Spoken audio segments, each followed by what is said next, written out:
Hi, folks. Steve Urban here, host of the Riderflex podcast and founder and CEO of our day job recruiting firm, Riderflex. We hope you enjoy this episode. And as a reminder, please subscribe to the podcast for updates and news.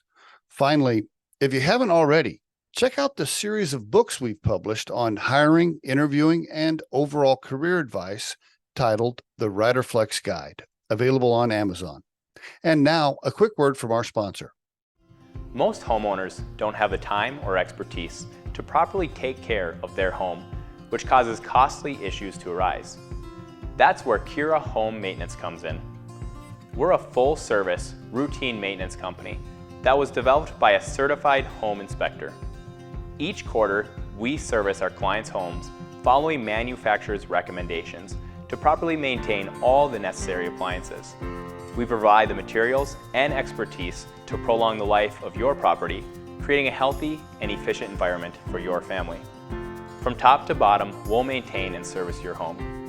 To get started, we have a property inspection to determine what needs to be maintained, and a maintenance plan is created based on your preferences.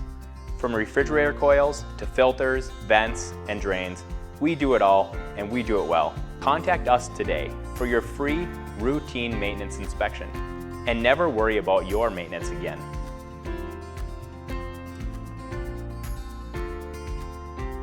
Ashley Furst on the Riderflex podcast. Hello, Ashley. How you doing? Hello, I'm well. How are you? I'm fine. Thank you for joining me, and Yeah. anxious to talk a little bit more about Breakthrough. We had Stacy, one of the co-founders, on the podcast a while back, so get a bunch of updates from you. Yeah. Curious to know what you guys are doing. I know Breakthrough, right? Breakthrough helps people getting out of prison, stay out of prison. Correct. Yes. Yes. I don't know if that's a fancy way to say it, but that's basically what you guys do, right? You help them with their transition? Yes. Yeah. We provide an in-facility educational program that addresses soft skills, job readiness, reentry planning, and the entrepreneurial mindset. And it ultimately gets people ready to come home and be successful, combined with that wraparound care supportive services that we offer when someone is ultimately released. Awesome. I want to get into all of that more, but first I want to know about Ashley, the person. Tell us about you. Tell the listeners about you. Let's start back with parents and siblings and where you grew up, if you don't mind. Yeah, of course. So I was born in Orlando, Florida. I'm not a crazy Floridian. I always have to give that disclaimer because Florida is wild nowadays. But I was born in Orlando. I have a younger sister who is actually out here in Colorado with me in Castle Pines. And then I have an older brother and sister from when my dad was married before he met my mom. So I'm kind of like, I'm the oldest in my mom's, my mom and my dad's marriage, and then I'm kind of in the middle when you put all the kids together. But born in Orlando, moved up to Maryland in about 1997, lived in Baltimore for a little while, and then moved out here to Colorado in 2017. So my parents met out here in Colorado Springs when my dad was working for the Air Force Academy. So we have kind of a deep connection to Colorado. I love it out here. I see. Okay, that's the whole Colorado connection. Got it. Yeah. All right. Your mom and dad still with us? My dad passed away in 2015, but my mom is still with us. Yeah. Okay. Yeah. And where's your mom live? She is in Indiana right now, but she comes out pretty frequently to visit my sister and I. My sister has 3 kids, so she likes to come out and see the kids when she can. Okay. Did your mom remarry after your dad or no? She did. Yeah, she did. She got remarried a couple years ago. Okay. Yeah. Go ahead. Yeah. Yep. She got remarried a couple years ago. They like I said, they live in Indiana, but they come out and visit when they can. Okay. All right. Sounds good. And yourself? Married, kids, partners, single? What's going on with Ashley? I am divorced. I have 1 dog, no children.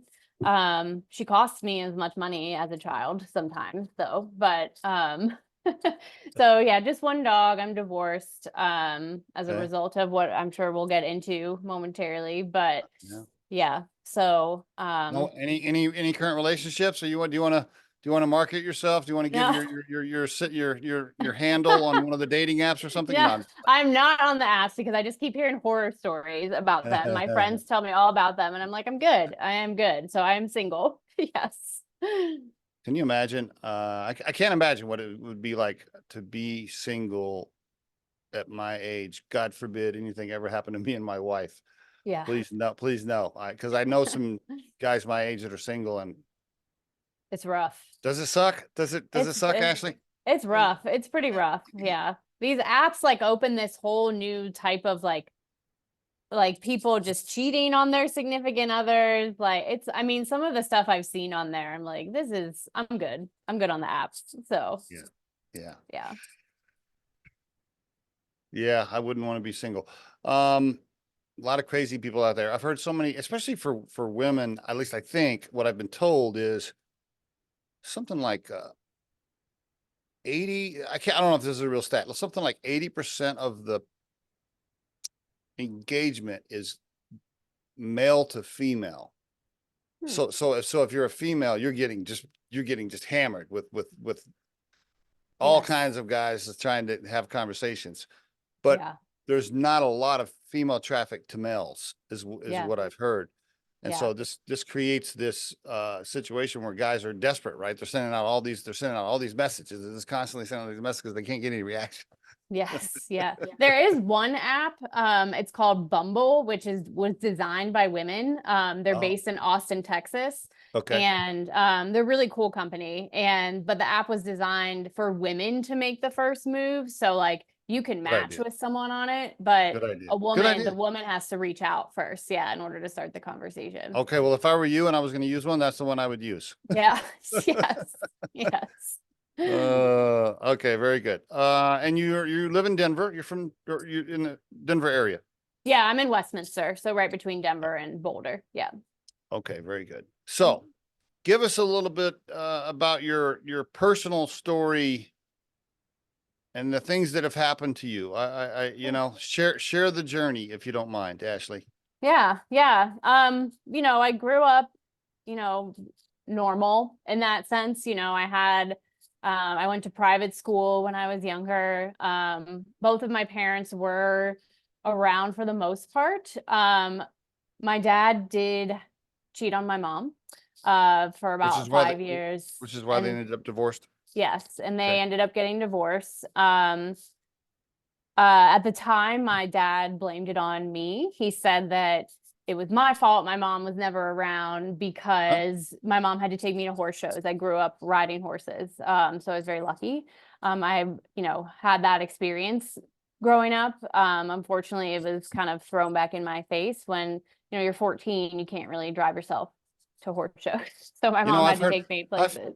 I have heard all kinds of excuses for people cheating on each other. That's a new one. Yeah. That's a Yeah. new one. I'm blaming my kid because my kid went to horse shows and that's why my spouse wasn't around. So that's why I cheated. Like, really? Yeah. Really, Yeah. Dad? I would have been like, Yeah. Dad, come on, really? Yeah. Before he passed away, we did talk about it. So it was, something that the air was cleared and, he recognized that was not something you should say about, a young girl. Did he say I was wrong? I'm sorry? He did. Yes, he Okay. absolutely Well, did. all right. Yeah. Well, that Yeah. helps. Yes, for sure. So, my parents did separate for a little bit.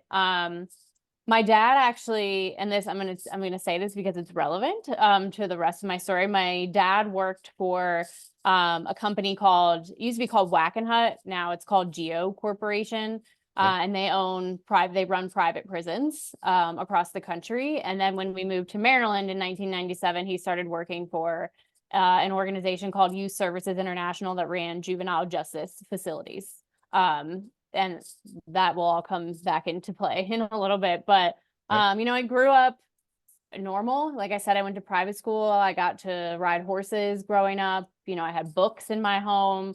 There's no violence, no excessive drinking, anything like that. Any I faith in there? Any religion in there? No, we weren't Okay. super religious. All right. When I was younger, we would go to church like on Christmas Eve and stuff, but I'm Episcopalian, but we never, It was Okay. never like a big Right. part of our family dynamics And or your mom and anything. dad weren't boozers or drug addicts or anything? No, Okay. no, All no. right. All right. So I went to college. I started college at the University of Delaware. Now, before that, though, before you went to college, were you a good high school kid or were you in trouble a lot? Were you a No, straight A I was student? good. I was the weird horse girl, remember? Because I rode Yeah, horses. yeah. Okay. So, All right. All right. so All right. All right. I was the weird horse girl that was always at horse shows and Okay. going out and doing all of that stuff. Okay. So I didn't go out and party. I didn't, do any of that. I was always Okay. riding horses on the weekend, so I stayed out of trouble. All right. After I graduated high school, I started college at the University of Delaware, and I was your typical freshman, right? Going out and thirsty Thursdays and like all of that stuff. And I ended up taking a break between my sophomore and junior year. Where I actually went and worked for the farm where I had my horse still. So I worked for them, traveled around to Cool. horse shows, learned a lot in that industry.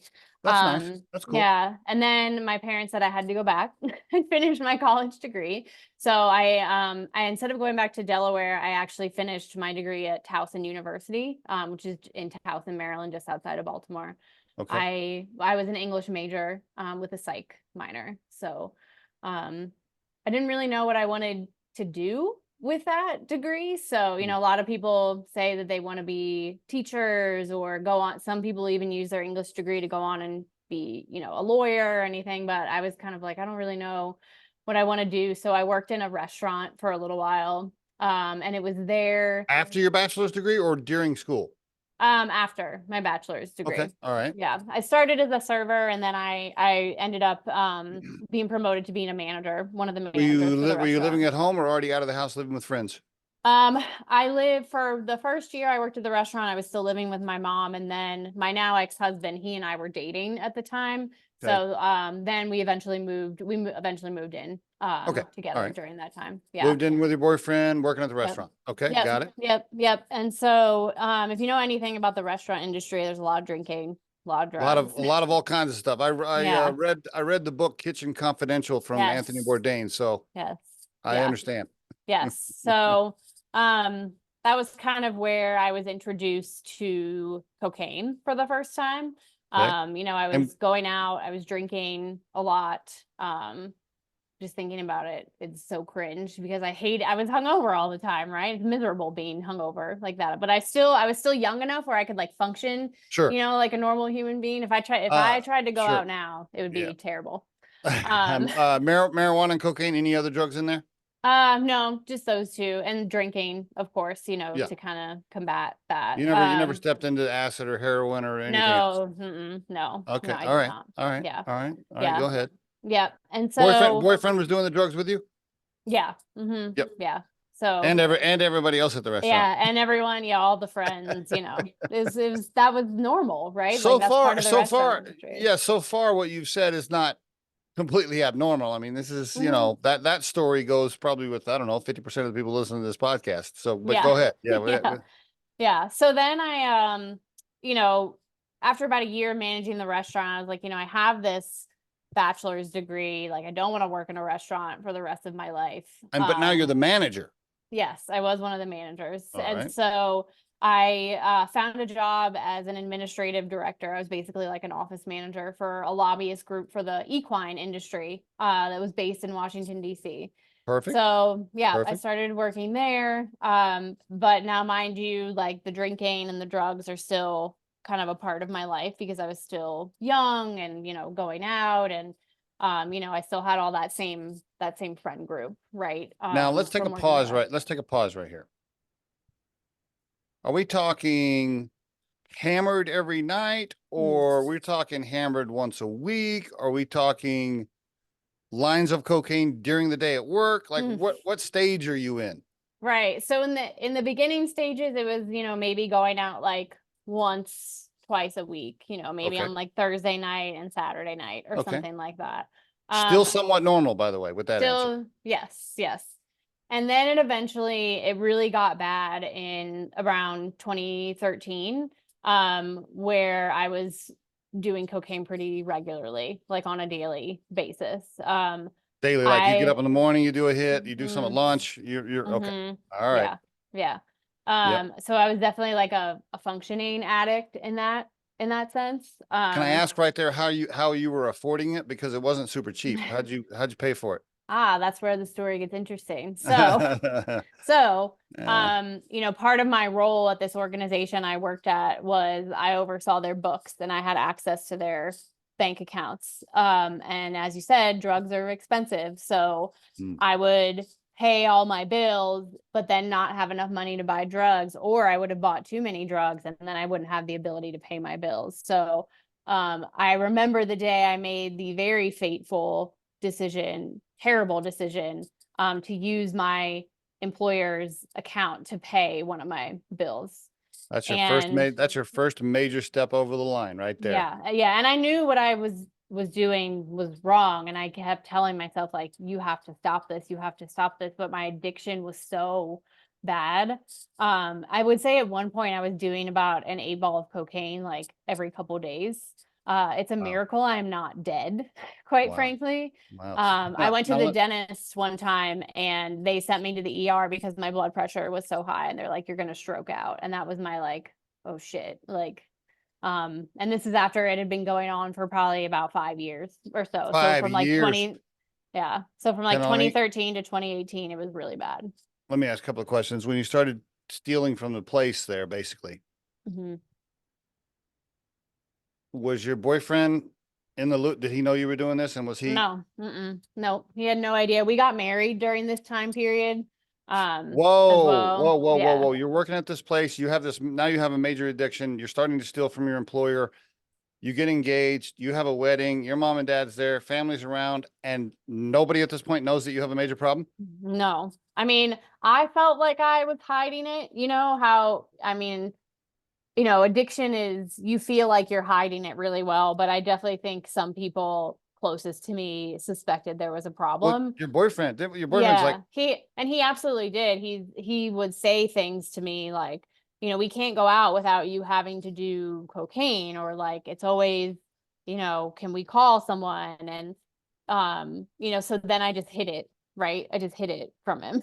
I see. All Yeah, right. we Okay. didn't share a bank account. Like we had, everything was separate for all, even when we were married. We kept everything separate. That was Okay. one thing my dad was always like, make sure you have your own stuff. Not a bad idea. Yeah. So, when we got married, we didn't combine our bank accounts or credit E- cards or anything like that. Unfortunately for you, it was easy. That made it easier for you to hide your expense situation. Yes. Yeah, Okay. it All did. right. So you're at this job. It's starting to get worse. You're starting to steal. Then what happens? So, June 25th, 2018, I went into work that one day. So I should clarify, I moved out to Colorado in 2017 and I continued to work remotely for that organization, kind of traveling back like every few weeks or so for office Still with time. your husband? Yes. Okay. Yes. All right. Yeah. And so June 25th, 2018, I was in DC. I had traveled back to, work in the office for a few days. And I knew I just I was ready for it to be over. So basically, the bank had alerted the president of the company that something was weird with the bank account. And I was honestly to the point where I was like, I want this to be over. Like, I know what I'm doing is this terrible thing. I'm hurting a lot of people. And so I went into work on that day, and the cops came. I wasn't arrested. They just escorted me out. And then I immediately flew back home to Colorado, hired an attorney to, help me. I was fortunate enough to be able to hire an attorney to do that. And Let me yeah, pause for a minute. Let me pause for a minute. I want to visualize this whole thing. You drive into work that day. Were the cops already there? no, so I had Okay. come into work. I got there around like 8 a.m. And then the president of the organization, maybe I think she came in around like 9 or so. And I heard her pick up the phone and call someone, and I just knew. I knew. And so I was sitting in the office like working, and the DC cops came in and they're like, They walked into your office. mhm. Did you break down? Did you immediately break down and start crying? No, I did not. I think I was I was expecting it, and I was relieved, honestly, because I knew what I was doing was so messed up. They didn't say you're under arrest? No, because I think at the time, like, I mean, she had evidence, of course, of what I was doing, but they just wanted me out of there. Okay, but did she say you're fired and I'm having these people escort you out of the building? Yeah, basically, that I what see. was said. I Yeah. got you. Yeah. Okay. So I All right. left. Did she say I'm And firing you for theft? I don't remember, honestly. I remember parts of that day. I don't remember what her exact, like what she I'm said just to me curious. I'm exact. curious whether or not she said, Ashley, how could you do this to me? Blah, blah, blah. Any of that? Yeah. No, none of that. Okay. All right. None of that. But So yeah, then you get on the so plane. Let me guess, you do a line of cocaine at the no, airport parking lot no, before you get on I the did plane. not. No, that I did not do. By then I had actually kind of like, I would say in the beginning of 2018, I really started to like be like, okay, you've got to stop this or you're gonna die. Like you're literally going All to right. die. Okay. Besides dying, were you worried about going to prison? Well, that too. And ironically, like during this time, I started watching Orange is the New Black. I don't know if you've seen that on Netflix.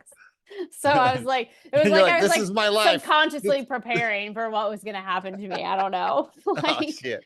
but Oh, yeah, I mean, man. of course I knew I was gonna end up in prison. And I am not proud of what I've done. There's not a day that doesn't go by that I'm like, what the hell were you thinking? Did you Like, call your husband or your parents from the airport or anything? actually, the first person I called,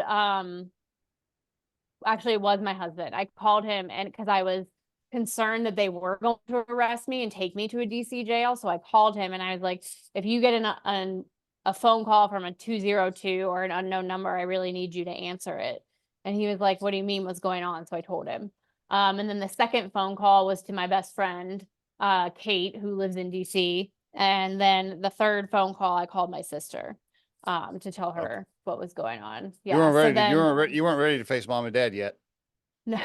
But ironically, my mom was with my sister when I called my sister. Oh, So I didn't tell my sister at the time. I just told her I'd call her back.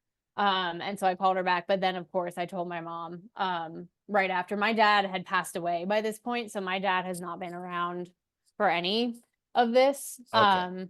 Okay. So all right. So you're on the plane, you're going back, and you're thinking, okay, I've just fucked up everything at this point. You're probably having all kinds of, I don't know what you're thinking. I don't know what would you're thinking about going to jail. You're thinking about all kinds of things. Yeah. Yeah, for sure. I didn't, I've never been in trouble before. Like I said, I didn't grow up in a broken home, in an abusive home, where I was exposed to drugs, where, a teenage mom, all of these adverse childhood experiences that lead people to end up Right. in prison. Yeah. That wasn't my life. I had an education, I had a family, I had people around me that loved me. It was this addiction that took hold of my life. And that's not an excuse. Like, it's absolutely not an excuse. I knew what I was doing was wrong. And then combined with, these mental health issues that I had, I didn't know how to ask for help because I was ashamed. Addressing these feelings of feeling like I was owed things because I worked hard. Like, that's not how the world works. So like this whole process has really opened my eyes to, these behaviors that I had that were not right, these thinking processes, these mental health issues and problems that I have. I've never felt good enough my entire life. And I think my dad saying that really subconsciously, saying that I was the reason for him having an affair really affected me.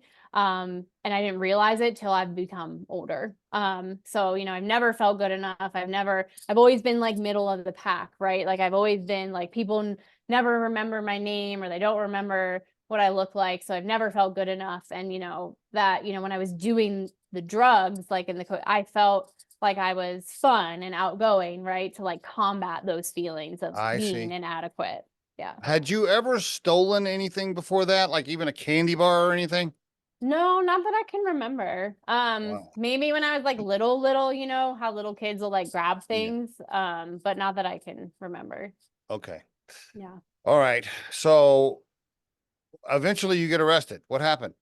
Yeah. So I was very lucky to never have been arrested, and, put in a county jail or anything like that. The FBI, so because it was a financial crime that occurred in DC, it's automatically federal.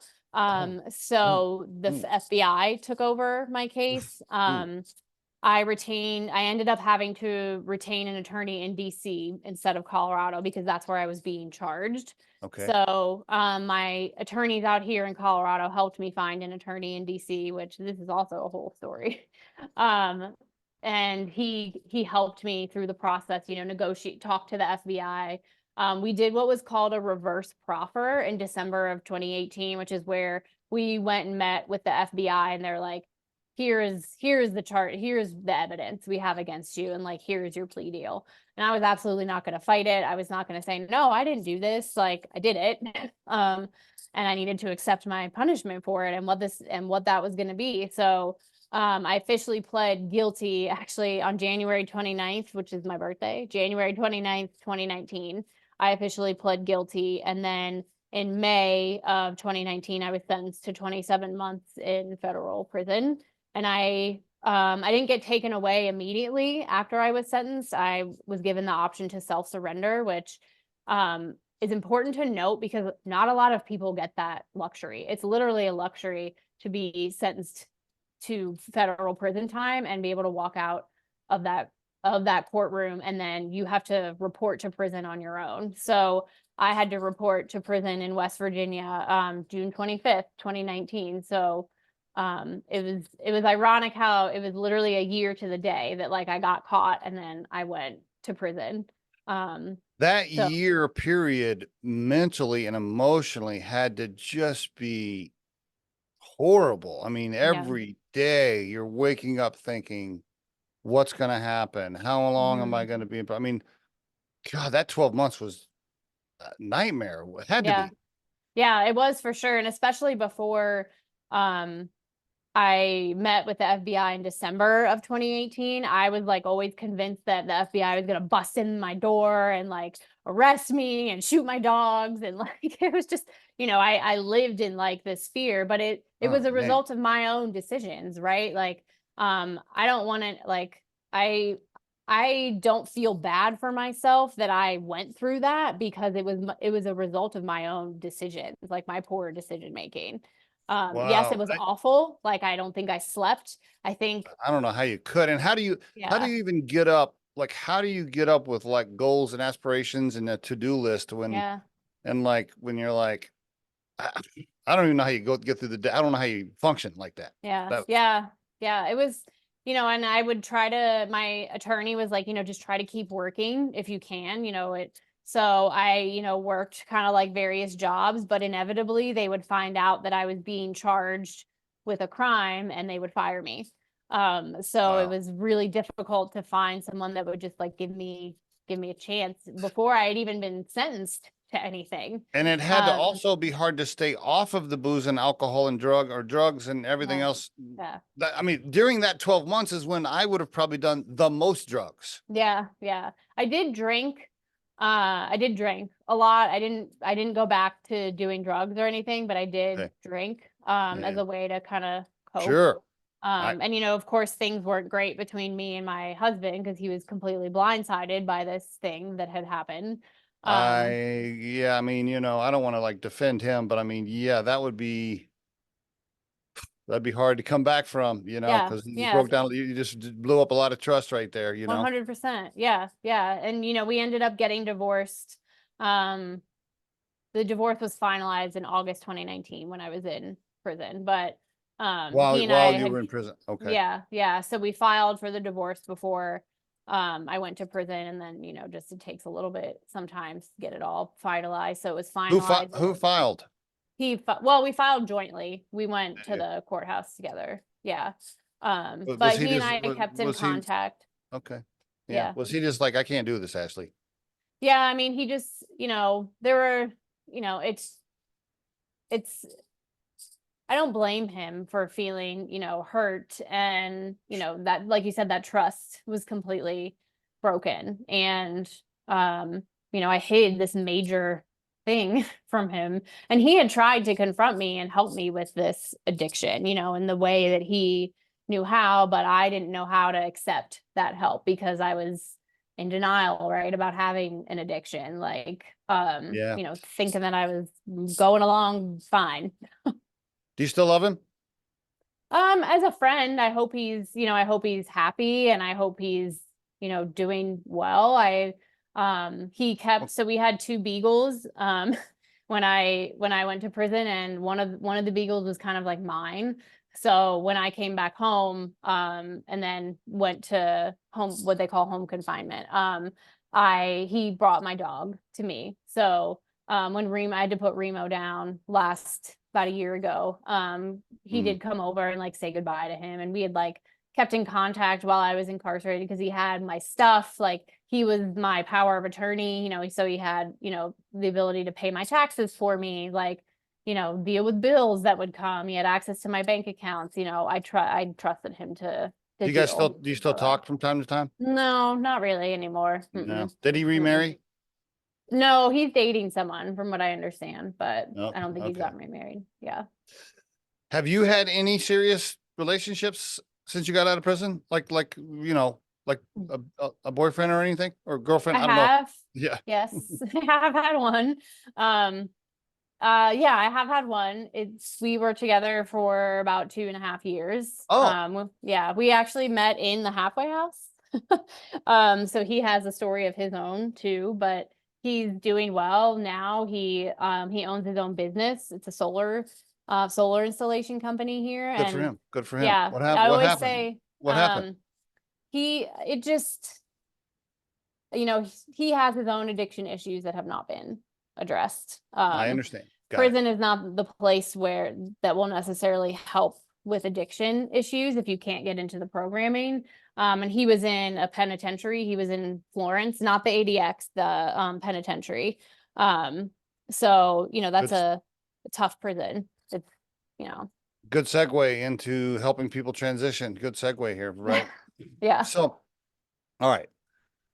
So get out. So you get out of prison. You're divorced. Your family's disappointed. Still love you. Your friends are like, some of them have disappeared. A lot of them have probably disappeared. No, You- my Your friends. three best friends I've always had a small circle of friends. I've never been Okay. someone that's had a lot of friends. I value those like close relationships I can have with people rather than saying I have a lot of acquaintances. And Yeah, three of my friends have really stuck by me through this. that's great. One of them came and visited me when I was in prison a few times. I talked to them the entire time I was there. My family is of course disappointed, and I have to rebuild and repair those relationships and show them, that I'm more than that mistake I made, and I am a good person, and I'm trying to rebuild my life. But things take time sometimes. Yeah, sure, So sure. yeah. Did you go right from prison to home confinement or to a halfway house, or what's the transition? Yeah. So I was actually released I was released in June of 2020, which was like peak COVID time. So I was released as part of the CARES Act that was passed when they were sending home individuals who were low risk for recidivism, who had met certain criteria. So I was partially sent home for that, but I had also filed a motion with my judge to sentence me to a specific amount of time in the halfway house, because I wanted to come out and I wanted to start working and paying my victims back. Because when I was incarcerated, I could only pay them $25 a quarter towards my restitution, and like that doesn't get very far. So, and also the prison I was at was not always the best about making sure your paperwork was submitted in time so you could have that ability to go to a halfway house or to home confinement. So it kind of took matters into my own hands. So that was granted to me, and she granted me 10 months in a halfway house. So I was released as a result of that motion that I filed, but also because of the CARES Act, I met specific criteria. So I got to the halfway house in June of 2020. Okay. I had to fly on a plane from West Virginia back to Denver, which was nerve-wracking because I had no cell phone, nothing. We could do a whole podcast on this next question, but I'd like for you to just give us a little bit of color around it. all of us listening to this episode have seen numerous movies and TV shows about what prison might be like in the real world. Mm-hmm. What was it? What was it like that? Was it pure hell, Ashley? Like, can you just talk about it a little bit Yeah. here? Yeah. So I will preface this by saying I was in a camp. So there's different levels of federal prison. There's a camp, which is like minimum security. There's an Okay. FCI, which is medium, and then there's penitentiaries, which are high security. Okay, you're at the lowest of you're Yeah. with the white collar criminals. So I was with, yes, I was actually the prison Martha Stewart with that. Ironically. So yeah, Alderson, it was actually the first federal prison built for women Okay. way back in the day. So it has Right. pretty interesting history. But yeah, so it was a camp. Like there was no barbed wire fence around it. We lived in units like at the top of this hill. And there were there were two really long buildings, and then there were 4 units within each building. Okay. And then each unit they were literally like cement cubes that had a bunk bed. There was like a desk that was attached to the wall, and then you each had your own locker. That was it.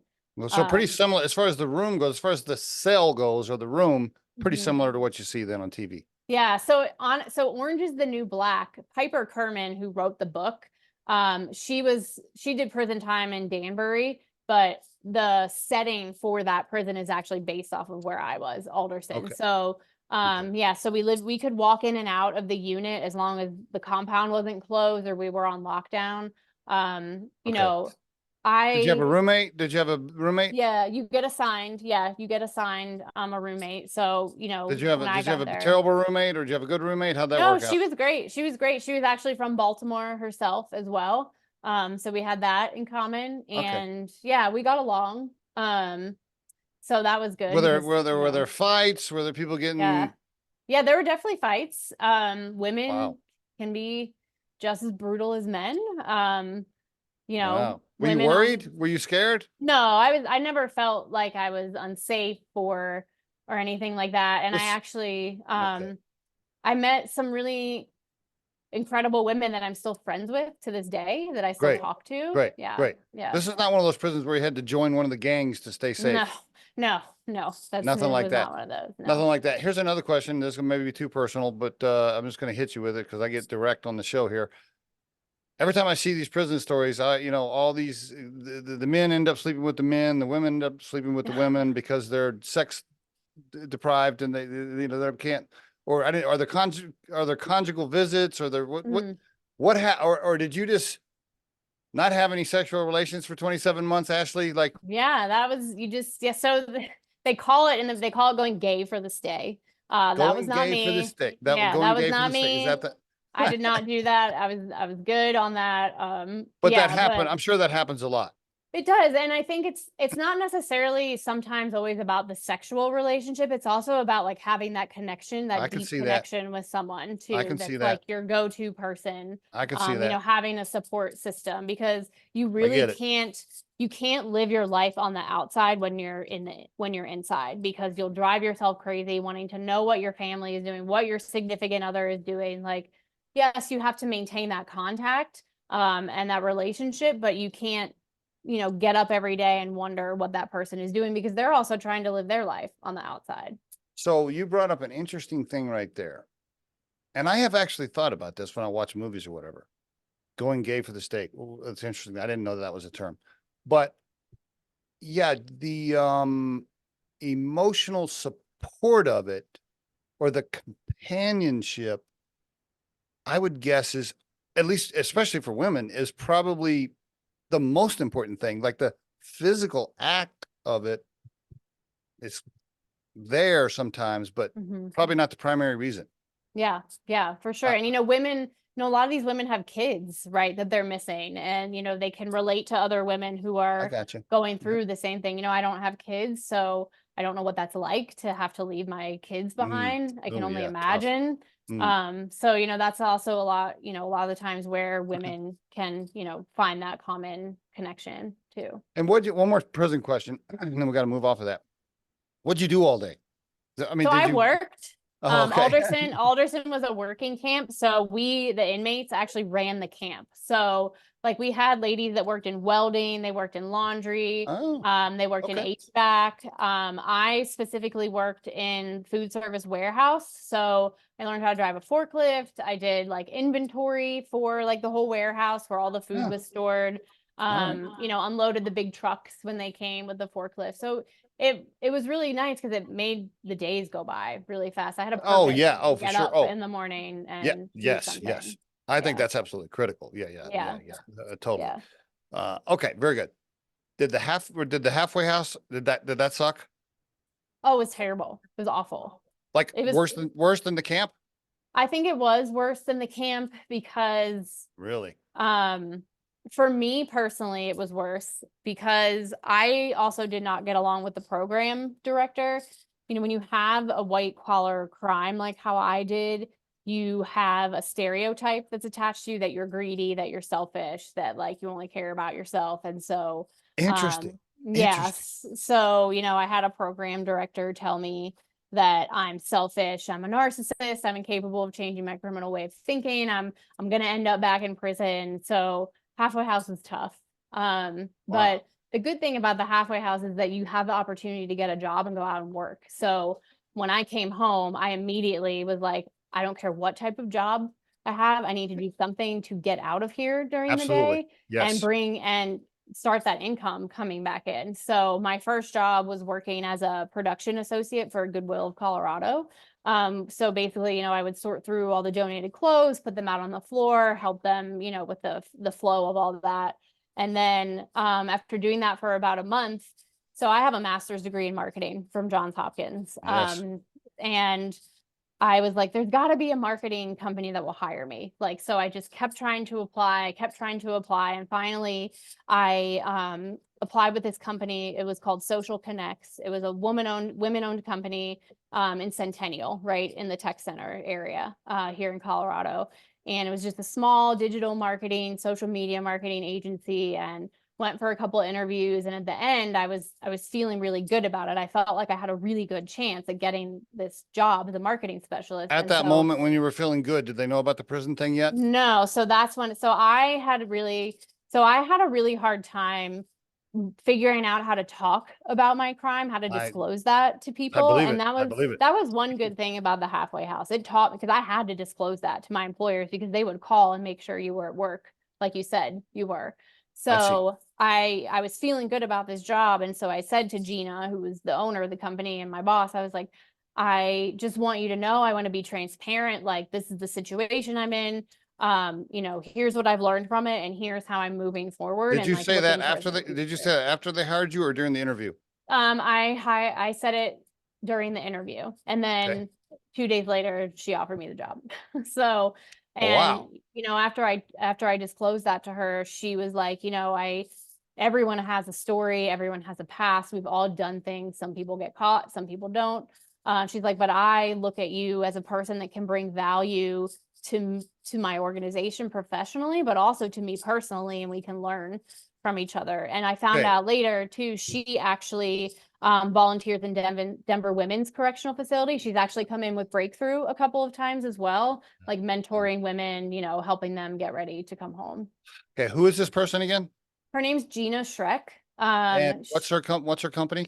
So the social media company is not, the marketing agency is not around anymore, but she owns a co-working space called the Village Workspace down in Centennial. Kudos to Yeah, her. It's yeah. people like her, special people like that give Mhm. folks like you a second chance and look Mhm. beyond what happened, right? Like, Mhm. big shout out to her for doing that, because a lot of Yeah, people wouldn't have given you that chance. That's really cool. right. All Yeah, right. Thank you. yeah. Thank you. And Thank you for sharing that. yeah, and she really helped me believe that I could do this again, because when I got out, I was like, oh, I guess I'm just gonna work in construction or work in a warehouse, because that those are the industries that traditionally hire from this population. True. But Yeah. I met so many smart women when I was incarcerated, doctors, lawyers, like Oh, I they bet. just, yeah, one girl I was in there with, she was a star softball player at the University of Florida. She had knee surgery and then became addicted to opioids. So it's, you know, everyone has a story, and I met so many smart ladies when I was there, and even through Breakthroughs program, I've met so many smart people. You know, they just maybe have not had the opportunity growing up, and now they're stuck with this label, and this stigma. So, you know, they might not, you know, some people aren't willing to give them that opportunity because they believe the biases, they believe the stigma. And that's where Breakthrough is so amazing, because we bring the community in with us to meet this population where they're at. But Gina really helped me understand that I can do this. And then, you know, I am worthy of a job in the industry I want to work in. So I'm really grateful to her. Yeah. All right. I want to talk about Breakthrough now, but before I do that, I've often thought about how many times I've done something that could have caused a prison sentence of some kind, right? Like maybe when I was a young man, when I got in a fight, like what if the guy had fallen and hit in his head and it killed him? Well, the times that I've driven home and had too many drinks when I shouldn't have been driving, and I could have easily swerved and killed somebody. Like, you know, I've never stolen money or anything, but I've been in situations. Oh, here's a good one. I think I've shared this story on the podcast. When I was 19, no, 18, maybe 18, 19, a friend of mine had me transport a bunch of marijuana in the trunk of my car from Oklahoma to Arkansas. I went on a run. I guess that's what they called it back then, right? Yeah. Hey, I worked for him. We worked together. He was my manager, and he was selling marijuana on the side. And I knew he was doing it, but I was just a kid. Like I didn't care. Like I had my own thing going on. I was like, I knew he was selling marijuana. Like I really didn't give a shit. I was just, you know, chasing girls, drinking beer. I didn't care. And one day he was like, hey man, can you take this load for me? You know, I'll pay you $500 to drive this over or whatever. I don't even remember what it was. And I was just like, I remember, and when I think back on it, I was like, okay, yeah, sure. Like whatever, you know, I didn't even think about it. Like I didn't, my little 18-year-old brain never even registered the risk involved. And I have often thought back, like, wow, like if I had gotten caught at that back then and sent to prison for a few years, like my life would have been totally different. Like it would have been totally different. My point is, I'm sure at the camp, there are numerous women like that. One little turn left or right, they got caught, other people didn't. And now here they are, right? You know, and like the lady said that gave you the second chance, so many of us have fucked up in so many ways. And quite frankly, some of us have just gotten lucky. I mean, lucky. You know how many DUIs I probably should have had in my life? I mean, me too, honestly, before I got caught. Yeah. I mean, you know, yeah. Anyway. All right. So how did you get connected with Breakthrough? And then talk to us about what Breakthrough does. Yeah. So, after I worked for Gina for a little while, I actually started working back for Goodwill of Colorado again as one of their marketing managers. And so I also had, I had to do community service as part of my supervised release. I'm on probation still, actually. This end of May this year, I will be off it finally. But so I had to do 100 hours of community service, which I've always volunteered, so I didn't mind doing that, but I was like, I'd like to do something a little different. And I had heard, so Breakthrough used to be called Defy Colorado. They were part of a larger organization called Defy Ventures. And then in 2019, they broke off and became Breakthrough. But I had learned about Defy when I was incarcerated. So I reached out to Breakthrough when I came home, and I was like, hey, do you guys have volunteer opportunities? Like, I want to be involved with you. I actually asked them for a job because I was like, I really want to work. I can do marketing, and they just weren't hiring at the time. And so I started with Breakthrough in June of 2021 as a volunteer. I went into La Vista Women's Prison. Good for you. You were like, I want to even be involved. I'll work for free if I have to. Yeah. And it's funny. So, you know, we have to fill out, every volunteer going into a prison facility has to fill out forms for the Department of Corrections. They run a background check on you. And I didn't even think about it. You know, it would ping my probation officer that the Department of Corrections was running a background check on me. And he called me and he was like, why is the DOC running a background check on you? Like, what is going on? And I was like, oh, I want to go in and volunteer with this program at the women's prison. It's called Breakthrough. And his first question to me was, well, why would you want to do that? And I was like, why not? Why To not? help people. Yeah, why not go back in and show these women that they don't have to be defined by this situation, that you can come out and be successful and give back if you choose to. So, you know, he of course approved for me to go in the facility and volunteer. So that's how I got started with Breakthrough. I did a little bit of contract marketing work for them in 2022. And then in July of 2023, I started on as their director of business development. So I still do all their marketing and communications, but I also help with their development strategy, bringing in fair chance employers to not only volunteer with us, but also understand what it means to be a fair chance employer and hire from our people that are released. Yeah, so that's a little bit about how I got involved with I Breakthrough. think it's fantastic. The website is timetobreakthrough.org. Right? Yes, correct. And the company is called Breakthrough, but the website Yep. is timetobreakthrough.org. Yep. And it's a nonprofit, right? Yes, correct. And your primary mission is to help people transition coming out of prison so they don't screw up and go back. Yeah. Yeah. We like to say we really pride ourselves on changing the lives of incarcerated individuals, but also work to shift the community's perception of the incarcerated population. So we have, you know, involvement with Breakthrough for people on the inside begins with our in-facility educational program called The Challenge. It addresses soft skills for employment, job readiness, reentry planning, and the entrepreneurial mindset. And then once someone finishes the challenge, if they still have time left on their sentence, we still continue to engage with them. It's pretty common that prison programs, you know, you'll go through the program and then that's kind of it. We don't want our people to feel like they've gone through this transformative experience and then we forget about them. So if they still have time left on their sentence, we continue to engage with them through quarterly workshops in the facilities, which we call the transformation. And those workshops, they can continue to address job readiness, the soft skills.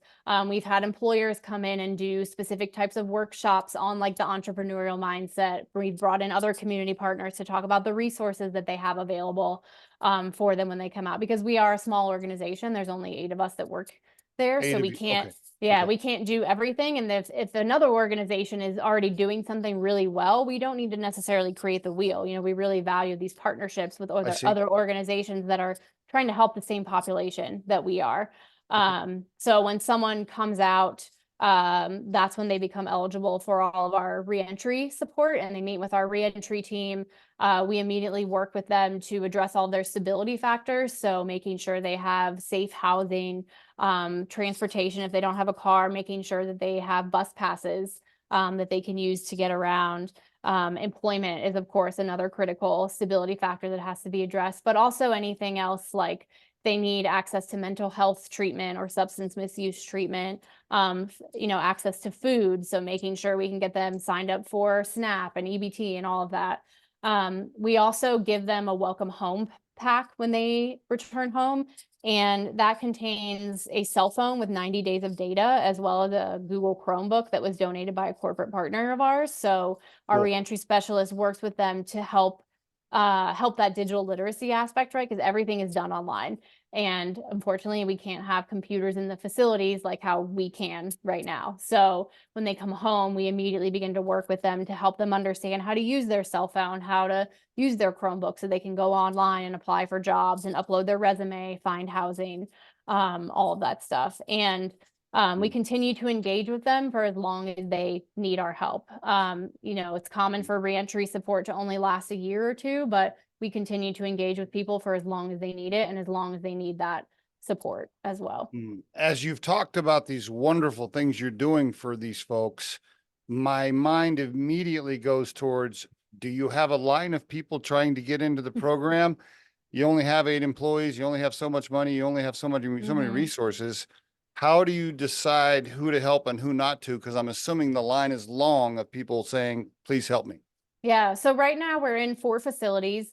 We're in La Vista Women's Facility. We're in Arkansas Valley, which is a men's facility. And then we're also in Colorado State Penitentiary and Centennial Correctional Facility, which are in Canyon City. So we operate in 4 facilities right now. And there is an application process for people to get into our program. We work really closely with the Department of Corrections and really value that relationship because they allow us into the prison to deliver this programming. But we work really closely with the case managers at each facility to help spread the word about Breakthrough and encourage people to apply for the program. We work with the case managers to identify people who are a good fit to apply. They can't have gotten in trouble in the last 6 months to a year. And then when they're in the program, they also can't get into trouble or get written up for anything because they do get kicked out. So, we want people that are serious about their transformation and about coming home and about wanting to come home and be successful. That being said, we do take people in the program that have life sentences. Which some people are surprised by because, they're like, well, they aren't coming home. Why would you invest in these people? And I like to say, well, that community on the inside is their community. Maybe they're trying to change the way the culture in the facility, make it safer for everyone, both the incarcerated individuals as well as the staff that works there. Okay. We don't, just because someone isn't getting out doesn't mean that they still can't make their life better for themselves when they're incarcerated.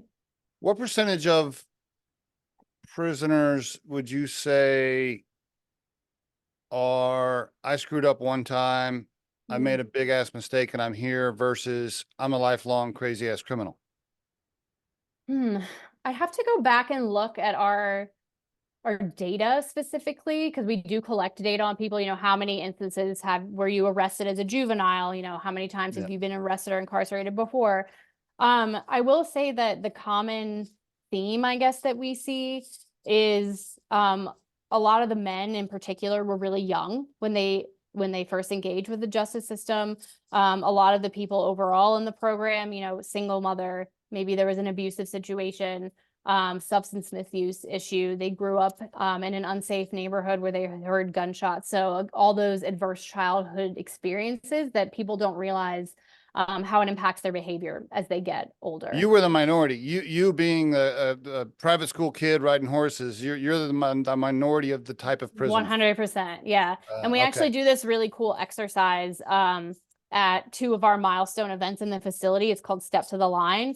So our participants line up on one side and the volunteers on another. And then Stacy, who she will read off a series of sentences, and if it applies to you, you step forward. So for example, one of the sentences could be, I heard gunshots in my neighborhood growing up. You step forward if that applies to you. Or it could be, I drove after having one too many drinks, and you step forward. But it's a really good way for our volunteers to see how they could have ended up on the other side. Yeah, no doubt. But also for our participants to realize that they probably have more in common with that person across from them than they realize. Like, for example, I stepped forward when Stacy asked the question.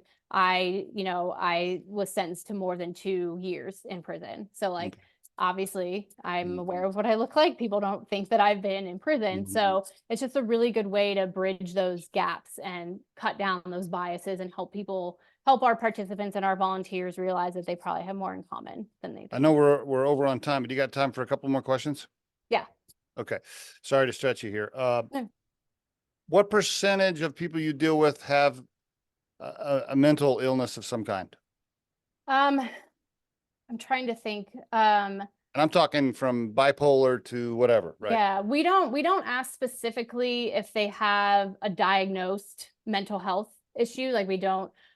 We do ask if they've had mental health troubles in the past, because part of our program does it's evidence-based, but we also use it's called dialectical behavior therapy and then cognitive behavioral therapy. So, we want people to change their thinking patterns and be able to address those issues that they're having, and then how they can change their thinking patterns. I see. How many people come out that still have a major drug addiction, and as soon as they come out, you're looking at them going, okay, the chances of this person grabbing some drugs are high? So that's where our reentry team is really critical.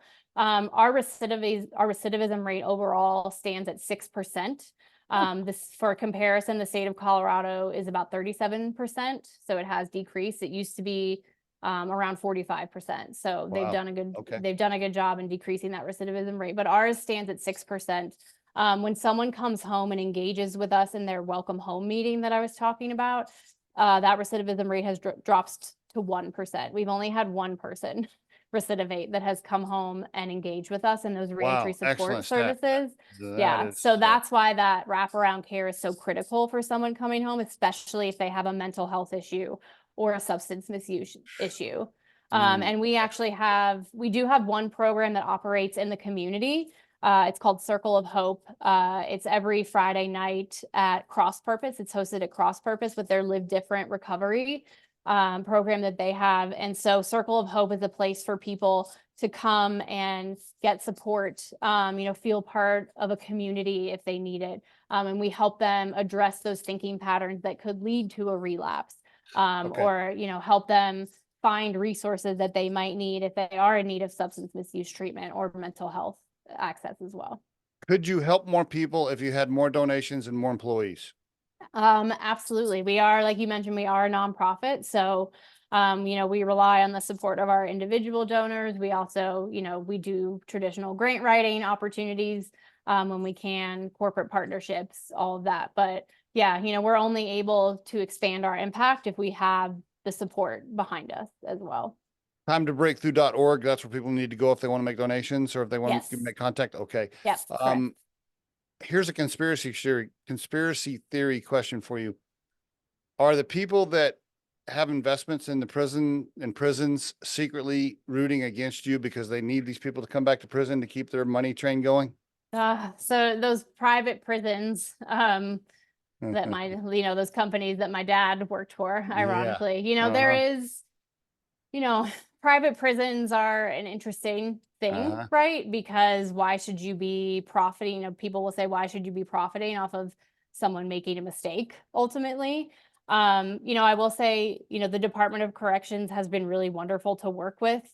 They allow us into the facilities to deliver this program because they don't want to see people come back.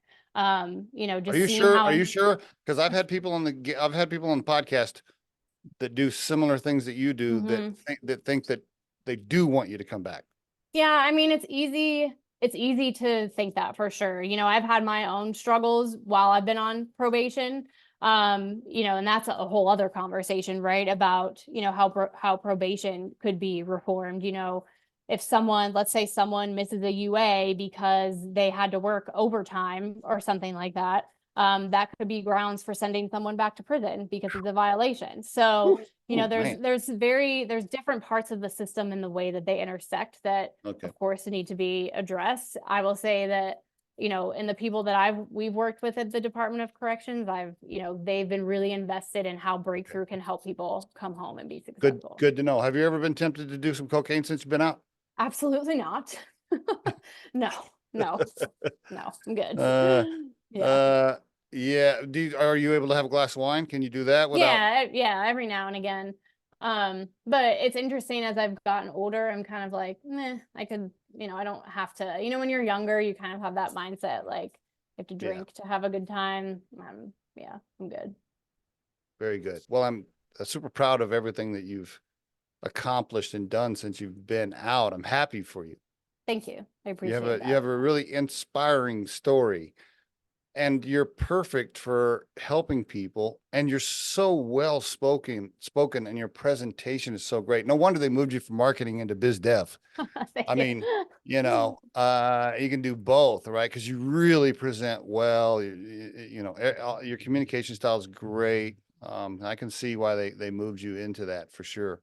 So congratulations on everything you've done. Have you thought about writing a book?